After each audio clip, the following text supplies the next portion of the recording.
Madam Toastmaster. Marcus, thank you for your speech on heirlooms. I will start my evaluation with the two objectives that you were hoping to achieve, which was getting comfortable with your public speaking and engaging the audience. So when you talk about getting comfortable with public speaking, obviously practice, practice, practice. I think that's one thing that all of us are aware. The more you practice, the more comfortable you are.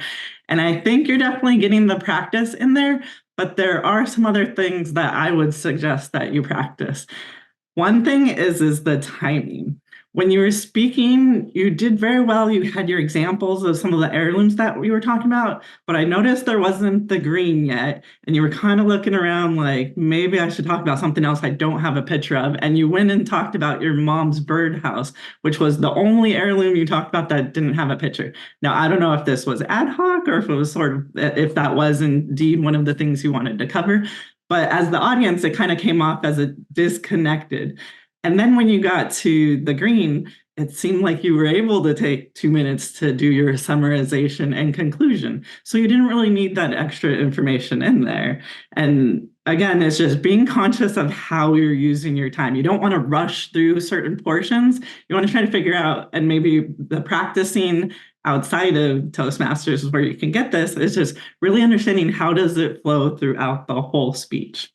Another thing that I think some people commented on was the ability or the use of your notes. So I think with the pictures, you did very well. I didn't see you using notes, but then when you got to your conclusion, it was kind of like a stumble. And I don't know if it had anything to do with the fact that you mentioned, yeah, yesterday I looked around my room to think what was it that I could speak about. So one thing that I would encourage you to do is just go after today, go look at what is your next project and kind of keep that in the back of your mind of what is the next speech what is the next topic you could be using so that you're not trying to think of it the day before. Although some of us, I'll admit, I do the same thing. Now, gauging the audience. I thought you did an okay job. At the beginning, you asked people, hey, has anybody heard of the word heirloom? And most of us were like, yeah, I don't recall if I heard the definition of what that heirloom was. So once you brought us in, then you just kind of said, well, I just learned it, so let me tell you about some heirlooms that I have. So maybe clarify the definition, but how else to engage the audience? You called on Victor at the end of the speech.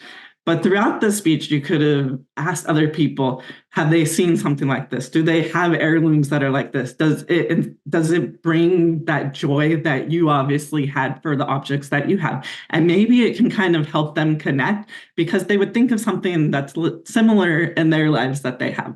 Me, myself, I look around, I don't really have any heirlooms, so that's something that I think maybe I should go steal from my mom.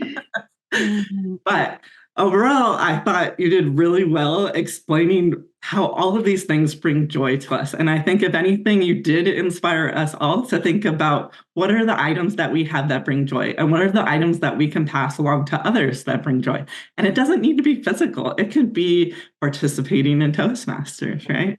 So I hope that you continue to grace us with your speeches and you continue to gain that confidence with public speaking. And I look forward to your next speech.